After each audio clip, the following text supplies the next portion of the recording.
Hey there, everyone. Welcome to Broadband Deployment News. Back in July, the state of Florida announced $247 million that would be coming to Florida, that Florida would be getting through the Capital Projects Fund, but they never announced where those funds were going, to which operators, and what the amounts were per operator. So that information is now available thanks to a FOIA request that Telecompetitor got. I'll be right back with the details.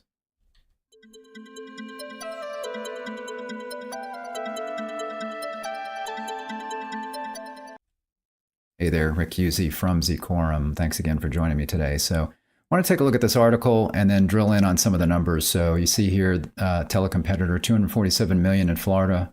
Broadband awardees revealed at last. Cox, Comcast, Conexon are the big winners. So let's take a look at some of that, some of those details. Here we go. So Cox Communications was the biggest winner in Florida. Broadband funding announced in July and will get over $80 million for 11 projects, Telecompetitor has learned. Fellow cable provider Comcast was the second biggest winner and will take home over $60 million for 34 projects, followed by Conexon, which will receive about $40 million. So obviously you've got two big MSOs there, cable MSOs. Then you've got Conexon, which has been very successful in applying for funding and working with various operators. They've tended to focus, and it's probably still the case, I think, for the most part, if not ever, all of their focus is on electric co-ops, where they go in and help electric co-ops get the funding and then help deploy the broadband, and in some cases manage some of the services, those kinds of things. So Conexon, another big winner there. You see other companies winning funding include Charter, another big MSO. AT&T, obviously a big phone company. CenturyLink, really Lumen, now known as Lumen. Swanee Valley Electric, so there's a co-op that went for funding on their own. The other funds through Conexon could be other co-ops in the state that did it through Conexon. Consolidated, TDS, IBT, and Mayaka. Not familiar with that one. The state of Florida announced broadband grants totaling $247 million in July, but the announcement was made on a county-by-county basis and didn't include the providers who would do the builds. Several providers subsequently revealed how much support they won in the funding round, but it wasn't until yesterday that Telecompetitor obtained a complete list of the network operators to whom the funding will be going. They submitted a FOIA request several weeks ago and finally obtained that list. Florida broadband awards were made through the state's Broadband Infrastructure Program, or BIP, which was funded through the Federal Capital Projects Fund, CPF. That's part of ARPA. So there's the American Rescue Plan Act, and the Capital Projects Fund has a total of $10 billion that could go toward broadband if states wanted to use it for that, and most states are using it for broadband. The state allocated $247 million in CPF money for BIP, which was all of their funding that they were able to get through the Capital Projects Fund.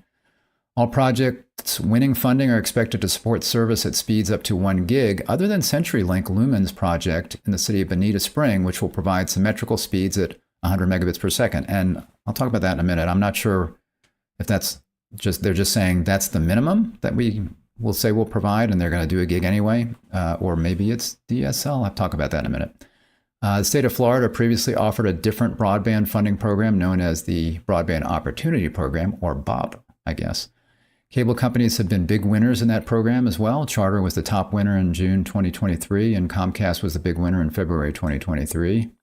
Conexon was the biggest winner in awards announced in April 2023. Complete list of the funding winners can be found on Telecompetitor's Broadband Nation webpage for Florida under the tab for the Broadband Infrastructure Program. Additional information about Florida broadband, including links to state broadband funding resources and Telecompetitor coverage, can also be found on that page. So if you go to that page, that's here, the Broadband Nation Florida. Then you've got Rural Infrastructure Fund, the BOP program. Then you've got BIP, Broadband Infrastructure Program. And right here, you see program rules. And then you can click here to see the July awards. So that would look like this. I've just got it blown up a little bit. So you get a PDF here. And I'm not going to look at this so much as I'm going to look at, I took this data and put it in a spreadsheet to just look at a few other things, which I like to do sometimes. So, but again, you'll see there's a PDF here where you've got the county, the location, the amount of the awarded, the total amount. Then you see how many miles of fiber, which is nice to know. So each project has the amount of fiber miles, and then you've got the number of locations that are going to be served in that project, and then you see who the award recipient is here. So you see again AT&T, Cox, Conexon, Comcast, etc. So I took all of that data and I put it in a spreadsheet. I sorted it by the provider that won so that we can kind of look at them all together here. And I'm going to put this a little bit bigger here so we can see it easier. So we've got the provider here, and then you get the county and locations, which again, that's on that PDF if you want to look at that. That's of less interest to me. Then I've got the amount awarded, the miles of fiber, and the number of locations, which are all in that PDF. And then I went ahead and I took how many locations is that per mile. I did some calculations here. What's the amount per mile? How many dollars per mile? And then what's the amount per location? So I could kind of compare these and see if there's anything interesting. So I'm not going to go through this whole list. It's a lot of awards. You can see here again, Comcast, lots for them. You've got Connexon, a couple for them, Consolidated Cox. There's that Mayaka. And then you've got SVCE down here. That's, again, Swanee Valley Electric. But I wanted to look at a couple. So again, I've got CenturyLink highlighted here because this is the one you see here. It's kind of hard to read for me, probably for you too, but it's 100 by 100 megabits per second. All the rest of these say 1 gig symmetrical. So this is the only one that says 100 by 100. So I'm like, why is that? And then I was looking at the numbers, and there's a couple of things that are odd there. So most of these are, you see in the millions, right? 21 million, 3.4, 3.4, 3.2, 3 million, et cetera. This one's $612,000, $612,830. Miles of fiber, a little under 7 miles of fiber. 328 locations are going to be covered by the $612,000. And that's not a lot per location. That's $1,868 per location, which is on the low end. What's weird is $88,000 per mile of fiber. And it's 47.54 miles per, or locations per fiber. So it sounds like there's a lot of locations per fiber. It's very expensive per mile. So I just have to wonder if what they're doing here, this being CenturyLink Lumen, I wonder if this is going to possibly be some upgrades to DSL that are going to get these areas over 100 megabits per second. I'd really be surprised that the state of Florida would go for that when they could put fiber in here, but it's not that much fiber. It's 7 miles. So is it possible that they're doing fiber, increasing fiber to, and putting maybe some remote DSLAMs out there to get DSL service closer to the customer so that they can get 100 by 100 symmetrical? I don't know. It just seems like that's a lot per location for, again, it's 47.54 locations per mile. So that's like the densest thing on here. So that's very strange. So I just wonder if there's a mistake in here somewhere, if that's what they're doing. I just thought that was odd. Then we've got, I'm going to scroll down here. We've got, again, lots of Comcast and, nothing, if you look at the amounts per location, the amounts per fiber mile, it's nothing really out of the ordinary. I mean, here's 64,000 per mile and 7,000 per location, a little bit higher there. Same thing here, 7,000 per location, but this 48,000, these are not way out of line. Then we've got, scroll down through Comcast, there might have been something like 75,000. So again, these are higher amounts. We look at the, what do we got here? So we've got 9.86 miles of fiber, 90 locations. That's not that many locations. And then you got about 9 locations per mile. So again, they didn't stick out as much as some of these others. This one, why did I put this one? This was just Connexon. I just noted that because normally, again, they've got a lot of experience doing this, and this was just the highest one for them. You see here, as far, and really what stuck out to me, stuck out. What stuck out for me was $44,000 per location. That's pretty high, right? So we've got these other locations look pretty normal to me. Not very much per mile of fiber on the low end here. This is kind of on the low end for amount per location, or certainly in the average. And then we've got, that's not supposed to be 0. I obviously made a mistake. I went in there.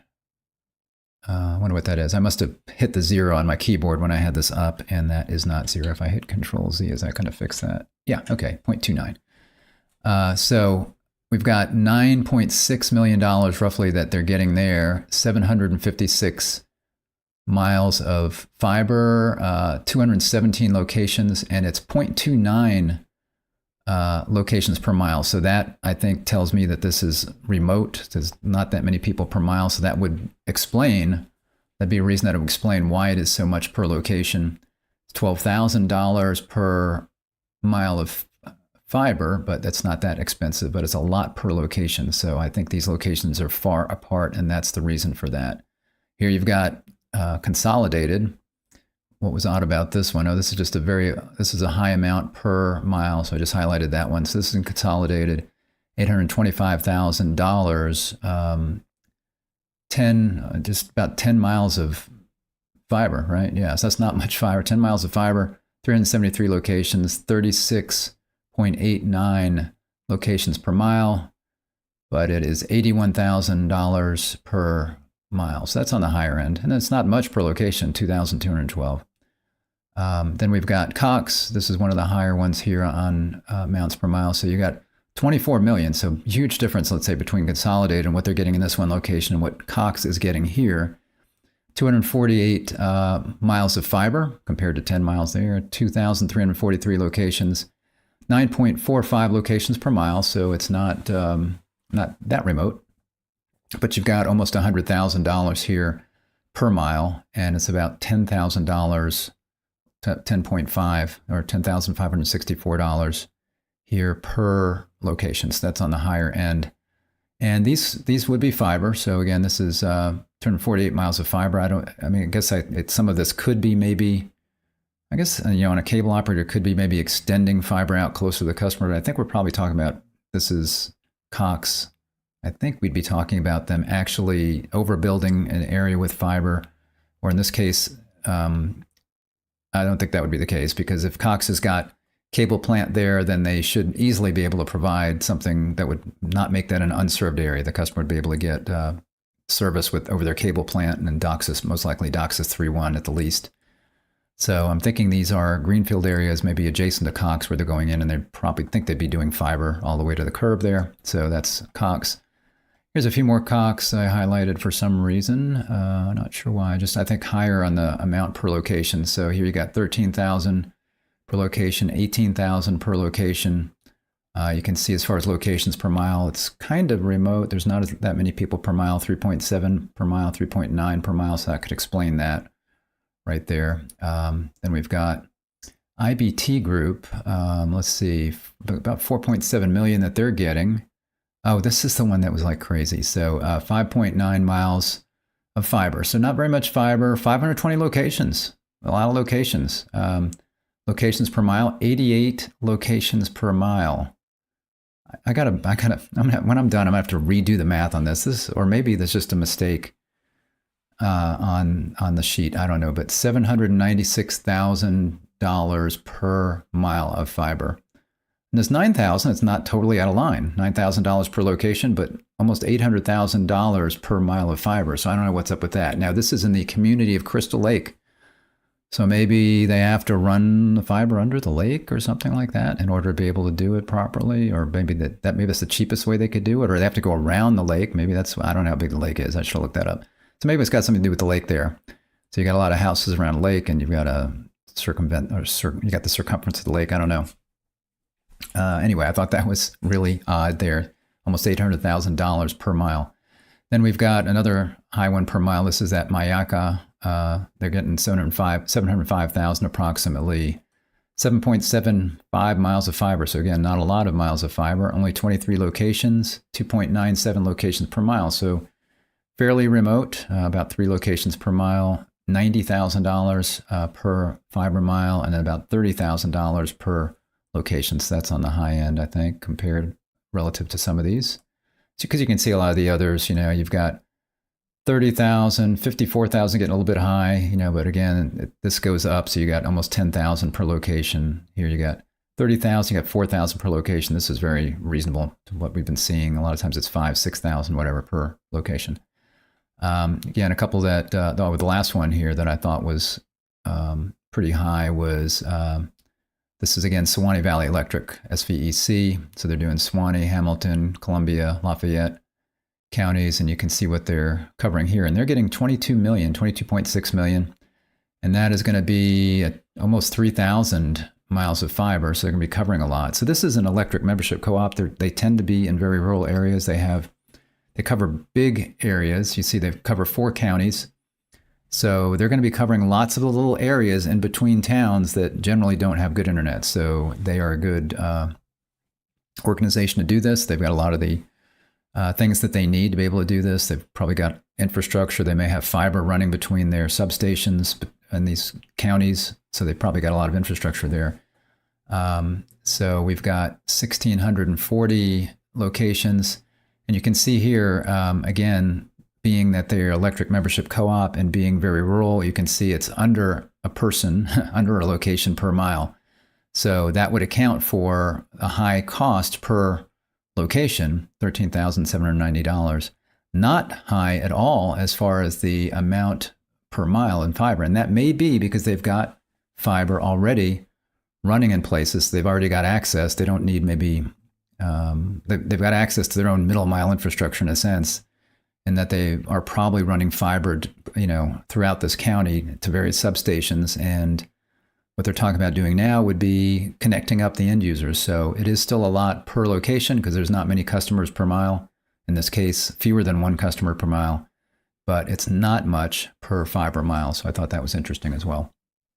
Then you see here down the totals, you got again $247.5 million. Average wise, it's 10,000 or total miles of fiber, 10,673. Total number of locations, 59,000, just over 59,000 locations. As far as the average location per mile, it comes up to 5.54 locations per mile, and that's taking into 0.79 here and the ridiculous number here, 88. Then you've got amount per mile average is $23,189. That I think is about where a lot of times you find out what an average amount is per mile per fiber. I think it is somewhere around that. And then this is very common, maybe a little bit on the low end, amount per location, almost $4,200. A lot of times you'll see that 5,000, 6,000, but again, this is not at all out of line. So anyway, these numbers all work out. Just some interesting things in there in the data. It'd be the kind of thing I'd be curious to know why in a couple of these things, including, the CenturyLink, why that's like it is. I'm thinking the one that Crystal Lakes, I'd like to know why that is the way it is. But anyway, thought that was interesting. I always like to drill into those numbers and see if I see anything that looks kind of funny. And there were a couple of things in there, but overall, that's good news for those folks in Florida. All of those, 60,000, something like that, 59,000 locations that are now going to have broadband internet. And this is before any BEAD funding comes out. So again, each one of these locations gets taken off of the map now that these are going to be committed funds. They may not be on the map now. This might already have been known to the FCC when these figures came out. But again, these are locations that do not need to be funded by the BEAD funding. So that's good for the folks in Florida and the state of Florida. They'll be able to take that BEAD funding and go just a little bit further with that. Thanks for joining me. I appreciate it. If you are not subscribed to our channel, just click the subscribe button on there somewhere and ring the bell to be notified when I'm live. If you like this video, if it was interesting, if you would give us a like on that, just hit the thumbs up. And don't forget what we do. If you are an internet service provider or a state broadband office or somebody that is interested in broadband and could use our help, whether that's products or services, or if you're a state broadband office and you'd like our advice, or could recommend us to folks that need our services, don't forget us. We do everything from the start of provision, what you need to get a customer connected, which would be provisioning and activation, through diagnostics, help desk services, those kinds of things. We can help if you need help or advice with broadband deployment. We'd be happy to talk to you about that as well, and lots of other services. So you see our website address there, you see our email address and our phone number. So just reach out to us. We'll be happy to help if we can. Thanks a lot. See you next time. Bye-bye.